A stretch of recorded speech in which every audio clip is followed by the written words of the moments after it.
Welcome everyone. My name is Shauna Kukila of the Hawaii County Committee on the Status of Women. I am here today with the curator and the artists and the artwork of the Donkey Mill Art Show in Kona, Hawaii. Please welcome Mina Ellison of the Donkey Mill Art Show. Mahalo for having us all gather here today. It's really special to be in this virtual space with all of these mana wahine, as we say here, women that just bring with them the mana of their ancestors and put that into the work that they do. And I'm really honored and humbled to be here with you all. My name is Mina Ellison. I am the curator at the Donkey Mill Art Center. And we are so honored to have an upcoming exhibition called Supporting Indigenous Sisters, an international print exchange, which will be on view at the Donkey Mill in Kona from August 27th to October 15th.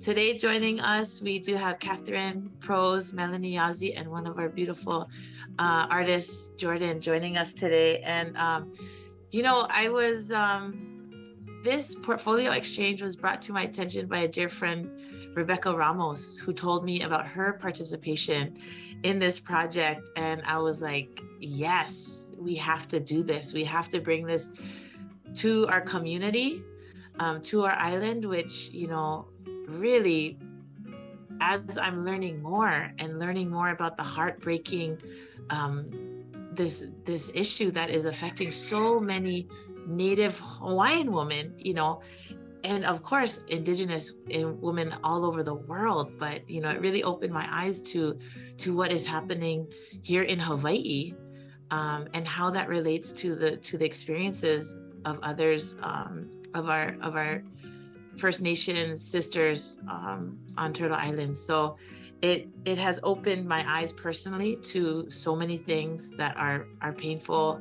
But through this exhibition, you know, in talking with Kat and Melanie, you know, empowering the voices of our wahine, sharing our stories, that's really what it's about, and supporting each other. So we're really honored to share this with our community. We have an incredible lineup of programming that will happen during the course of the exhibition as well. A virtual artist gathering where these international artists will get to gather, get to know each other, talk about their work and the process that went into creating their pieces. We also have an artist talk with Melanie that's happening in September, a workshop, a hands-on workshop led by Rebecca Ramos, where we will be creating pockets and sharing stories through sewing, a sewing project, and then an awesome print workshop with Melanie as well in October. So thank you, mahalo, Shauna, for having us here. To our incredible artists, we're very excited, very, very excited. And also to the Hawaii County Committee on the Status of Women. So mahalo. We'll be on view at the Donkey Mill Art Center. We're 3 miles south of Holualoa Village in Kona. August 27th is a Saturday to October 15th. And we do have an opening reception that is free and open to the public on that Saturday, August 27th. From 4 to 7. Yes, 4 o'clock to 7 p.m. So hopefully folks in the community can come if they're interested in talking story, and then we'll have the events later during the exhibition to so that people can meet the artists as well. Yeah, so mahalo. Thank you so much, Mina. Moving over to Catherine, would you like to share about this art show? Thank you for having me, and I really appreciate all the work and the effort that you're doing to move this issue forward and the artwork forward, and to open up communication and conversation within your local area. This show really kind of the portfolio came about over an extensive and long conversation with Melanie that I had during the height of the pandemic. Like a lot of people, I was online and I was educating myself on various issues, especially through Black Lives Matters and that sort of thing. And I came across, I never knew about missing Indigenous women. And as I read about it simultaneously, my mom was doing genealogy and she found out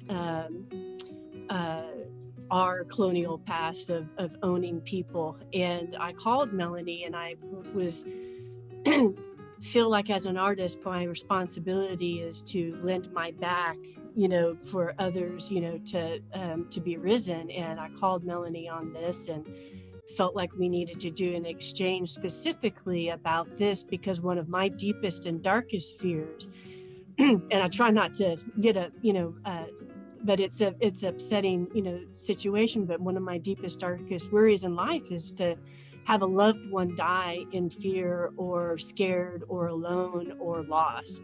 And so through learning about this and talking with Melanie, we developed this idea of bringing a lot of different women together to the table to help support specifically young artists like Jordan here, Indigenous women, in supporting their voices in this issue.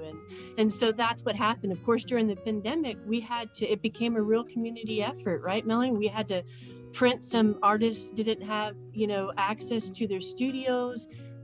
They were fearful about even contemplating on this subject matter and all of these sorts of things. And so we began, printing for others and supporting each other, while doing the artwork. But Melanie Yazzie can also, she honed it in and helped to bring it together of all the voices that would be on this portfolio. So Melanie Yazzie, I hope if you could speak to us a little bit. Yes. Yate in our Navajo way, that's hello. I'm Melanie Yazzie from the Navajo Nation, and I am a full professor at the University of Colorado at Boulder. I run the printmaking program there. I'm known for organizing a lot of print exchanges and reaching out to printmakers across the United States and in different parts of the world. And it's been my path to connect people with each other, to come up with themes on different projects and bring those stories forward. And so when Kat had called me to talk about the research she was doing and what she was finding, and she was like, I want to get Indigenous artists together and we should try to do this. And I said, it's not just like Indigenous peoples, like it happens to everybody, and it would be wonderful for you to select a group of artists that are maybe non-Indigenous, and I'll pick a group of women that are Indigenous, and we can have this voice, because then the educating will then sort of ripple out even further. And I think that would be really powerful. So Kat selected some artists, I selected, and then we started working to make this vision of everyone addressing the theme with the research or things that were important to them. And I think what's really powerful about the print exchanges is that when we come up with the edition for the project, each artist in the project gets a print, but they also know that there are different collections that the works will go to. And the nature of printmaking is that we can make multiples, and those prints can then go into a box. So as opposed to like framed works or three-dimensional works, they can go into a portfolio box and ship to different places. So the voice and the message can just go out like tenfold. And I think that's really what's really powerful about it. And when we were talking about all of this, we were talking about educational things, because part of the research I do as well is I make my work, but I always try to think of a community component to the projects I do. And it's interesting. I always tell people say, tell me about your work. And they say it's very geometric and simplistic. And I said, it's meant to be that way. I said, I want to challenge the viewer, and I want people to come and say to me, wow, that looks so easy. That's really simple. I could do that. Like, it's like a child did it. I'm like, yes. And then they say, well, I could probably do better. And I'm like, please do. And then it challenges them, brings them into the studio. And then all along, they're thinking they're outdoing me or showing me up. But in the meantime, I'm educating them, teaching them about printmaking, teaching them about research. And then at a certain point, they're like, this is really hard. And I'm like, yes. And you're learning. And they're like, and what you do is like not so simple. And I'm like, yes. And it's not just about making the work, but it's getting the message out and talking and connecting people. And so just what's amazing about the Donkey Art Center is that this is in community. It's reaching out to people, and their goal is to work with all ages of people, to bring them into the studio, to help them out. And that just like makes me feel like these things matter. And again, today, Mina was saying, please, we want you to say something. And I said, oh, we got to reach out to Kat, like, because the way this started in such a beautiful way, where she wanted to do something, and then it went into inviting all these other people, and then picking a young person like Jordan. So Jordan, like, talk about how, I don't know, just your experience with the project, with your print, and then different things that it's made you think about. First of all, thank you for inviting me to be here. It's a great honor, and it's a pleasure being a part of this project. I think this was actually my first printmaking portfolio exchange that I had ever been invited to. And of course, like, I had already been in the middle of creating my prints for this exchange when COVID happened. So I lost access to the studio for a little bit. And I had to be very creative and think about how I could finish these prints at home. So the prints are very varied and different from each other, which I actually really liked how they turned out, because I think it's really reflective of how varied all of our stories are as women of color, Indigenous women, and white women. I think in a lot of ways we all have these overlapping experiences that don't often get to exist together in the same space. And I really love that this project was an opportunity for that. And it really was a very, very good opportunity for supporting other women and just having this like sisterhood, like bond. And I've gotten to meet so many of the women and talk to them who are in this project, and it's been really great. But yeah, not sure. I have your image available if you'd like me to screen share it. Yes, please share it. And as Jordan said, this is varied. So this is the one that that I was able to photograph here. Are you able to see it? Yeah. So my piece was about my identity as a Chicana woman. I'm a Colorado native, so my experience has been kind of a journey on learning to accept like where I fall in my indigeneity, because I am American, first of all. I would say over 5th generation American, so I don't feel very connected to my cultural heritage anymore. And so in this piece, I was reflecting on like the colonial history and the reasons for that lost connection. And the underwear was a symbol for the fetishization and sexualization that women of color are often experiencing, and I've experienced as well. And these hands reaching up through myself are the things I feel that are constantly trying to grab us and bring us down. And that's what these pieces about. They kind of varied imagery and color-wise.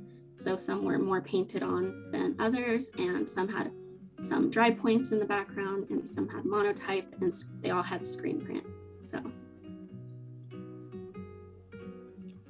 beautiful. Thank you, Jordan. Kat, would you like to pull your image up and speak about it? And then I could, if you pull mine up, I could do the same. That was so powerful, Jordan. It made me just so emotional just for like that 2 seconds I've seen it. Thank you for explaining that, because I was just I'm choked up right now. So thank you. Thank you so much. I know I'm trying not to cry. Yeah, Melanie, hang on just 1 second. Sure. I see yours first, and then let me. Oh, okay. Do you want to do yours first, or do you care? Either way. Okay, let me just show yours first because it's there. Okay. I apologize. The lighting could be better on this, but no worries. I think it's all about just showing glimpses of what this work is and encourages people to come into the exhibition.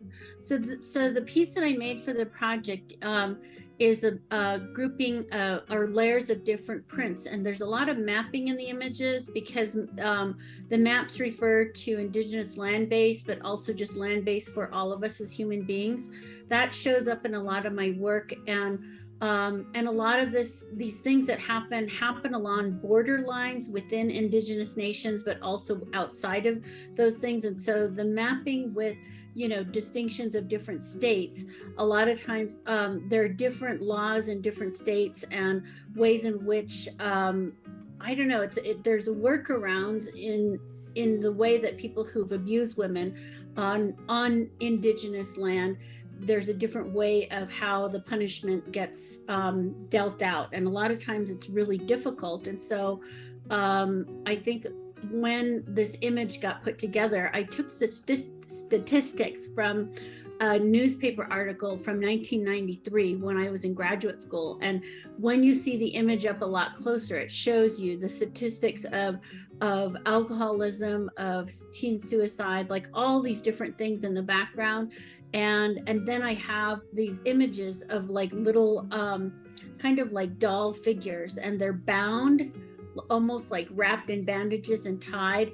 I just wanted to have them simulate the young people who've been damaged or wounded, and to wrap them in the image and have them floating. And then on the left of the or right or left, there's an image almost of a heart and a dragonfly. The dragonfly symbolizes transformation and just movement. And then there's a heart image to send out happy thoughts and prayers and healing to those who are affected by these things.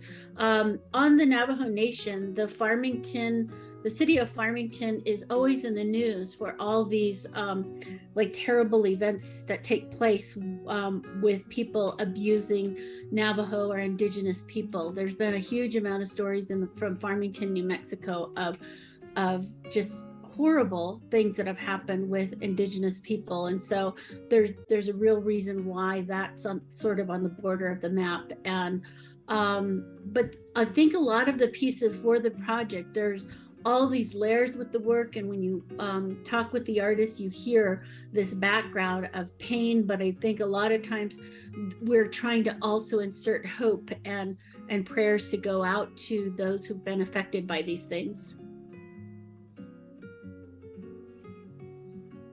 Thank you so much, Melanie. That's very powerful. Is this something you made during the pandemic? Yes, it's something that came to me when the project came together. There are actually two separate prints, like the purple print is as a smaller print, and then I printed the background sort of the grayish color, and then I sewed the little print onto the larger print. And then if you lift the little print, there's more like prayer-like images or petroglyph images underneath. A lot of times with the work that I'm making, I'm layering, sewing back into it, painting back into it, and they become, even if they are part of an edition, which is a grouping of works that are similar, they become almost like miniature mixed media works that are one of a kind. Very similar to what Jordan was speaking about earlier.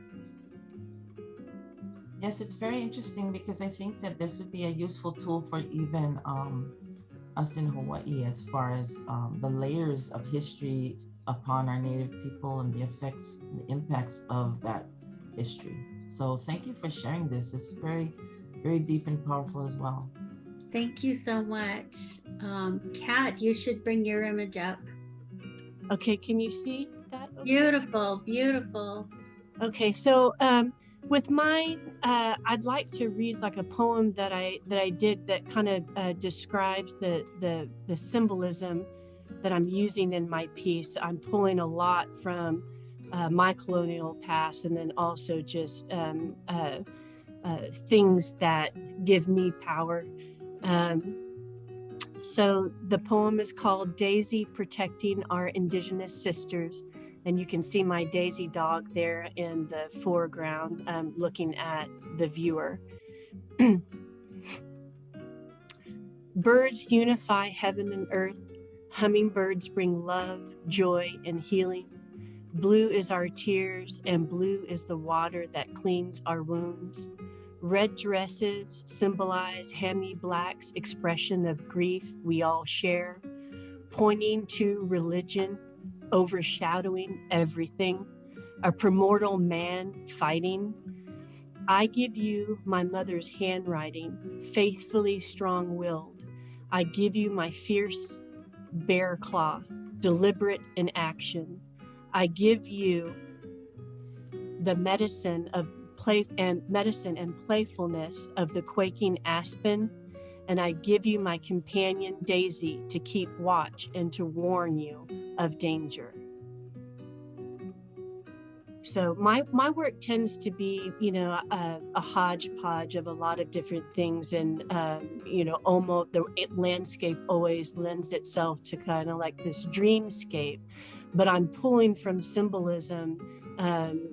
Fires are symbolizing danger, but also climate instability.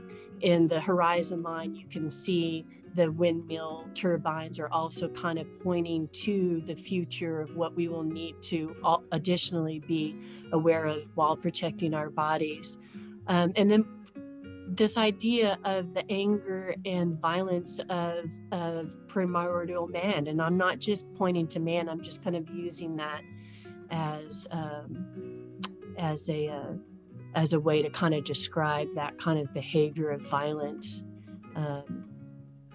And then, religion overshadowing it all, and overshadowing Indigenous people's ways of thinking. And my past and my body has been harmed, through religion at some point of time. So it tends to creep in my work quite often. So.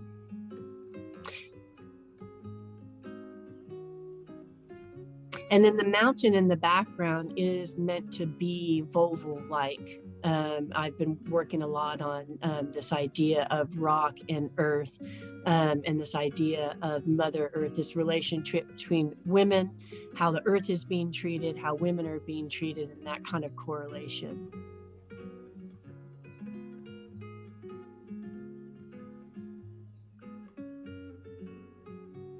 Thank you, Catherine. I find it interesting also, the red dresses. Can you explain that, please? Well, that is a shout out to an artist who did an installation, this really amazing installation. Jaime Black is an installation artist, and she took these red dresses and she had them on hangers. And at first she displayed them, within her community, and then it grew out of that. I wish I would be able to pull it online, but I encourage you to kind of look her work up and see it, this symbolism of that red dress blowing in the wind. And I don't know if Jordan, I think I read that, Jordan, you did some research on that, and, Melanie might have some more to say about that, but it kind of became like a symbol for me in, thinking that idea of the emptiness of the dress and kind of blowing in the wind, the figurative aspect of the work. And then one last question is the fire.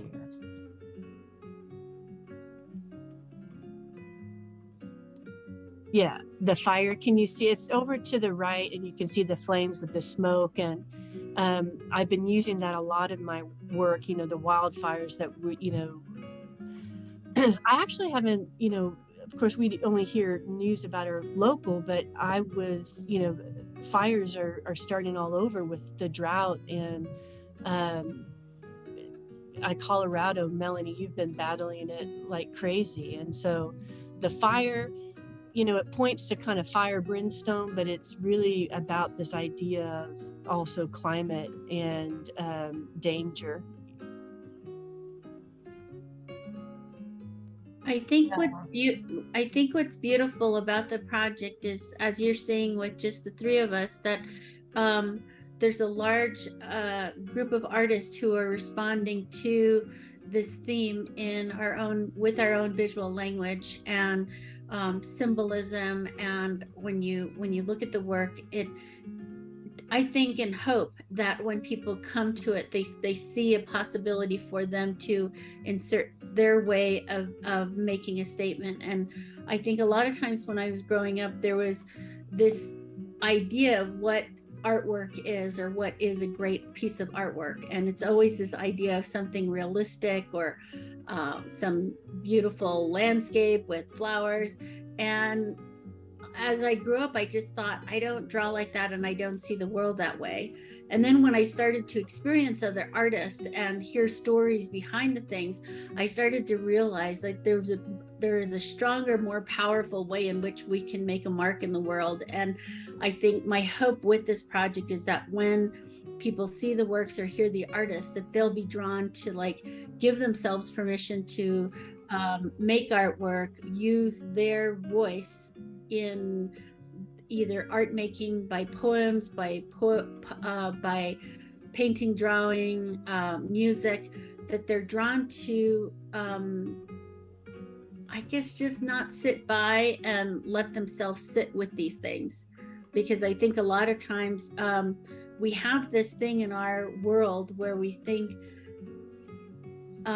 action or taking action, there's certain aspects that people think that it's supposed to take place. And I always tell people, because people at times say, oh, your work is very safe and it's whimsical and nice. And I always tell them it's a slower kind of work. It's reaching people in a different way, and it's slowly digging to the things that are deep, and it's slowly getting to the people who need to see these things and who need to be given permission to make their work. And that's what I feel is so powerful about this grouping of works and the artists in this exhibition. That's what I was about to just say. One of the things I know in the healing of people is that artwork is part of that process.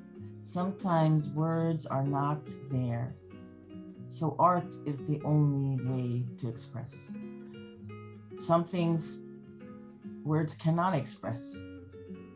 And so, in fact, I believe what you just said is true. And also, I would say that artwork is a higher form of understanding. And that if people don't think that it's important, they should look at all of the forms of artwork throughout history that tell the story of that time. And I believe that what you folks are doing is recording, documenting the times we live in and the things that we face as women. And if we don't have your artwork, people don't read, they look and they see. And what influences us most is what we see in artwork and even in video. Artwork, we know, if you see the huge murals about people like George Floyd, he never meant to be a hero, but what he symbolizes is brought to the fore through artwork. So as much as we want to make social change, I think that art is actually a key player in the work of social change. So never discount the work that you do. Others may not understand it because they may be in their silos, in their hidden worlds of government and bureaucracy. But at the Committee on the Status of Women, this year, we're looking past all that and we're trying to find the real stories of the people in our community and within the world of women. And you folks are doing a great job of presenting the voice of women who are not heard. Nobody's speaking about this. Nobody is talking about this, except for in the stories we hear, the domestic violence vigils, the human trafficking, sign weaving, all these things are important. But as much as that is important, this is important too. So I pray that you folks can continue your work. And if there's more work you'd like to share, Catherine, or any of you, you can. And then I'll give you folks each a time to just kind of maybe share how you got involved with this project in a personal way. So where you're from and what you are how you got involved with art as a medium, and then, of course, what you'd like to see in the future from this project. You could go through the images, and as you're going through the images, I can share a little bit of my story, and then if you're comfortable at some point, you can share what you would like. Okay, yeah. Because I think it would be wonderful to just see the images from the other artists in the project, and over that I can just speak about what drew me to the project. I grew up on the Navajo Reservation in northeastern Arizona, and just within a community where a lot of these different things happen. Domestic violence is ever present, and the value of women, I think over time, I think in the old days, women were very valued and held up to a different level than what we witness or see today. And part of the colonization that's taken place in our communities has taken that power away from women. And part of doing this project let me open the invitation to different artists that I knew to say, hey, let's make something about this. Let's connect. We're in the pandemic. We're all in our homes, and we're not able to communicate with each other. Let's do this project and help support each other, because all of us, as we were doing the project, realized that each of us had experienced different things within our communities and with our own personal experiences that touched on a lot of the themes that we're talking about. And we often realize that many times we don't have a place to go to talk about these things. So this project opened up so many ways in which we could reach out to each other. The project was also featured at Regis University here in Denver this past spring, and we had different people who reached out to me who were doing different things along these lines, and they said, oh, this exhibit really touched me and spoke to me. And it's interesting how different people see different works and are like touched and moved in different ways by the different voices. And I think that's what makes this project so powerful, is that it's not just one of us making a statement, it's a whole group of us. And then when it travels and goes to different places, then people see it, and then everybody is reacting and can react in their own way to this theme or this idea. And a lot of healing can happen from our ability to open this box that's not often open and talk about these realities and these things that actually happen.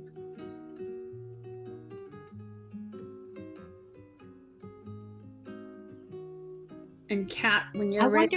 I wonder if is Jordan not back with us? She and this speaks about just, I guess, our communities as well. And we found this out in the pandemic, is that a lot of us from different communities we don't have really strong internet connection. And so Jordan is in a place where the internet is sparse, and so it just pops in and out. So I apologize that her connection isn't as strong, and it was something that would happen a lot. And she just sent me a text message on the phone saying, my Wi-Fi is dying. So she's definitely present, but and it's funny because I'm going on seamlessly, because teaching during the pandemic, I'd always have students who wouldn't have strong internet connections. And so I had this control console where I had the Zoom thing, and then on my phone, I had other students, and then sometimes I'd FaceTime and then hold the phone up and to get everybody. Then I would circle back around to people and set up a separate Zoom meeting or a FaceTime with somebody. So that's why I'm not like, where's Jordan? What's happening? I'm all calm. I'm like, okay, she'll just pop back in. Well, she pops back in. Let's stop and let her give an opportunity to kind of speak to that too. Yes, Jordan. Oh, go ahead, Catherine. Sorry. Oh, I was just gonna say, here is Romo's piece right here, Rebecca's piece. Yes.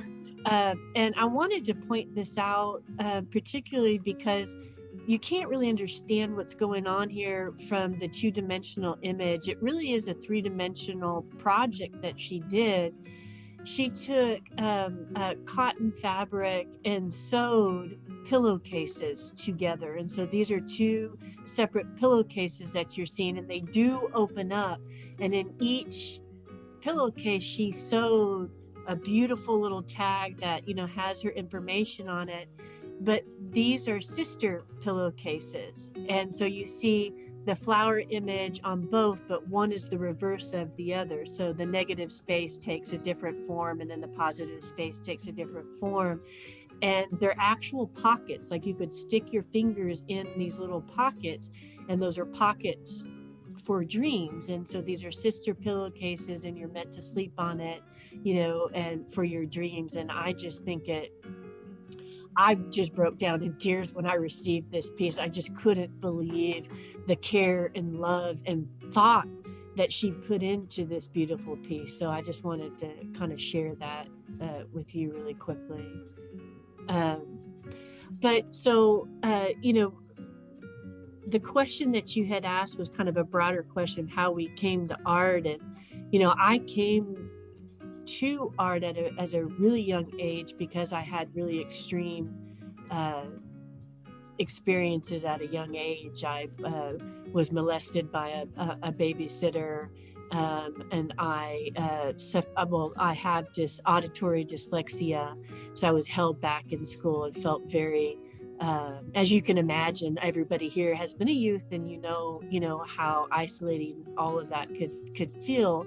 And my art teacher really just, you know, reached out to me, and I went to a great elementary school. I had this privilege of being able to be saved by art. Now, that's not to say my mother's an artist, my grandmother's an artist. I come from a family of artists, and who supported me. But art, as you mentioned before, is a healer, but it's also a way to process and constantly process experiences, and, you know, to be able to kind of just draw it out, or even if it's not legible, as Melanie said, to anyone else, just that action of channeling your emotions and channeling, you know, your technical abilities. Yes, you've learned how to do these technical things, but it becomes like this symbiosis of connection and processing and all of these sorts of things. So, and then teaching, you know, being able, as Melanie said, be able to be with other people who want to learn these skills and want to, you know, carry them on, will become very, very important in the future as, you know, art programs. You know, I don't know what it's like in Hawaii, but I know what it's like in the wild west here in Texas. You know, they're going to come after the arts. They're going to come after the places in which we can creative think, when we can think outside of the box, where we can think for ourselves and all of these things, because we can't, you know, we can't be controlled if we can think for ourselves. So this image that you're seeing on the screen, for those of you who don't know, when we do a print exchange, we come up with an edition number, and usually it's the amount of people in the project and the collections or the exhibition sets. And this image is showing how Kat is collating, which collating means putting all the prints in the boxes in alphabetical order by the artist names. And once the boxes are collated, a colophon is made. The colophon gives the alphabetical order of like who's in the project, and then at the bottom usually will tell the special collections, that if there's an exhibition set, and all the prints are numbered 1 through whatever the edition is. And so you can always look at the colophon, which is the beginning of the print exchange, to see who got what set of prints and where the collection is at. But the beauty of a print exchange is, because everybody in the project gets a box of prints, you know, it's not totally, the weight of getting the message out doesn't always rest with the organizers. Each of the artists has permission to put the work in their communities or take it to different places. And this is how this whole project has come together, is that Rebecca Ramos has a connection to Hawaii, and she took the works and shared it and said, this is what's happening. And then now you can see how, you know, Kat's in Texas, I'm here in Colorado, Jordan is going to be headed off to Bowling Green. She's just accepted into graduate school. So this project that was her very first print exchange, I mean, she's in this project with Catherine Prose, with Jean Quick to See Smith. Holy crap. You know, Andy Newberry, who's been working with Catherine Prose as an undergrad, is now going to be starting graduate school at the University of Colorado, Boulder. Delara Miller started in Boulder, but came to us from Turkey, and now she's at Northern Illinois University. And all of these people in this project are telling the story from their communities, and we've picked really strong people from each of their communities to add their voice and their mark to this project. And with it comes this unspoken agreement or responsibility that put this story out into the world, share it with other people, put your hand backwards and bring a young artist forward, help them through this whole crazy academic path, that our people will then be in the classroom teaching other young Indigenous women, other young women from all communities, and that we're teaching them to focus on doing the research on things like this that don't get spoken about, that don't get put on the national news. I mean, I always think of that Natalie Holloway who went off to spring break, and then forever we're hearing, where's Natalie Holloway? And I'm just like, what the heck? Like, there are hundreds and hundreds of Indigenous women of color that you don't ever talk about in the news. I mean, use Natalie Holloway and talk about all these other people and situations, but no, we have to like hear about this guy, and I don't know. It makes me crazy. So when I do these projects, I'm thinking, how can we invite well-established, strong voices? And then how can we find the little Jordans of the world who are going to be our next little warriors? And Jordan, before we lose you, could you add to this or say something? Yeah, it's truly an honor to be a part of this group of women and this project. And like I said, to be supported by all these women in the same way. You know, our story isn't a monolith, any women's story. And I think the project definitely reflects that. And like I said earlier, it's a space for our voices to come together and be part of a community. And yeah, I'm really grateful to be here and to be one of the artists who's received the help to bring me forward. So I will definitely send it back when I am at that point in my life. Thank you, Jordan. Thank you so much. Does anyone else want to share? Mina, would you like to share how you got into all of this? And you want to give a final thought, maybe? Final thoughts.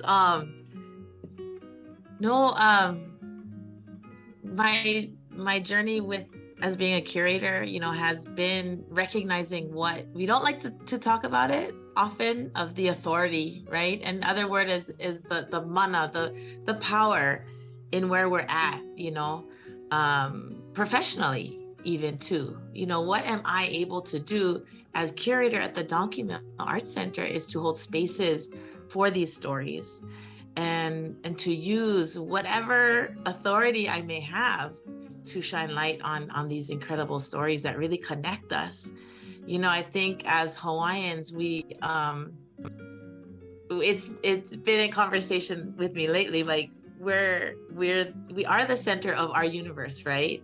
And we are only, I'm not speaking for all Hawaiians, but from my perspective, only starting to see our connections with other Pacific Islanders, with Indigenous people on the continent, like Indigenous people all over the world. And I'm getting chicken skin right now because it's like that recognition of our challenges, our strengths, the beauty of our kupuna and how that joins us. It's extremely powerful. And it's so important that we learn about each other's stories, because we need to support each other. We need to empower each other. We need to empower ourselves so that we can stand up for ourselves and actively reject all of the things that the manifestations of, you could go rattle on the list: colonialism, militarism, all of these things that have direct impact on our lives and the ways that we're living today. So I am extremely grateful for our Donkey Mill Arts Center team, who is supportive of sharing these stories. They give us all the space to, it's not taking risks. This is not a risk. This is a necessary conversation that needs to be had, and to hold space for these stories, because we're all connected, and we need to actively be proactive about making changes, and questioning our own programming, questioning that the way that we do things, and saying, you know what, there's other ways to do it, and we're creative people. There's nothing that we are doing that hasn't been done before, by our ancestors, and we can use that to lift each other up. So I'm so excited to meet more people in the community too, because sorry, not to go on too much, but as Native people, there's things that happen in the community that we just get used to. We get used to all of these things that happen, whether it's domestic violence, health issues, all of these things, and it's time, through the work of the Committee of the Status of Women, Shauna, all of your work, it's just, all of us need to keep learning and sharing. So I'm so honored to be in a space where I can be a part of that, and connect, and just use those waves to continue on, to empower all people. So thank you so much. I also like to mahalo support of County Councilman Holeka Inaba, who supports our exhibitions through his county contingency funds. Just a special shout out to him for helping us do these programs. So mahalo nui.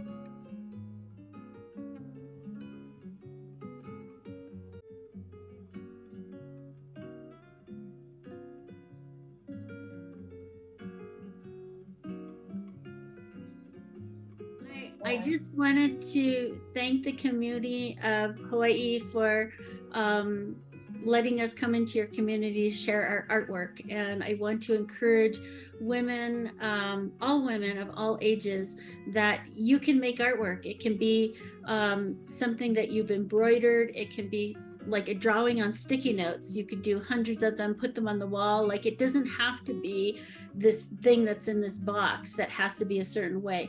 Put your message, your story, whatever that is, out into the world, and don't be afraid. I think for so long when I was growing up, I thought there were these rules of what made an artist. An artist is passionate, has a story, wants to make change, and that change could be bringing a smile to your community. That change could be reading a book to a little one and just encouraging them to love themselves.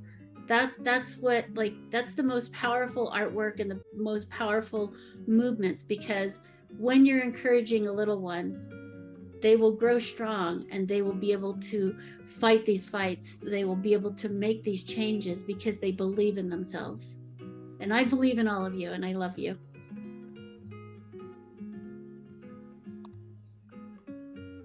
Well, thank you so much, Catherine, Melanie, Mina, and Jordan. The next generation. We're inspired by all of you, and thank you so much for having us involved in your art show so that we can share the messages of those whose voices are not always heard. Thank you so much for your time today, and thank you for sharing your sacred space and your sacred work with us, because we know it's so important to those who need to be heard. So don't stop. Holomua is what we say in Hawaiian. Holomua means to keep moving forward. And we pray that Native Hawaiian artists will view this as an opportunity for them also to share their own sacred work. So thank you from the Hawaii County Committee on the Status of Women to the Donkey Mill Art Show and all of the artists participating in this important collective work. Have a great day, everyone.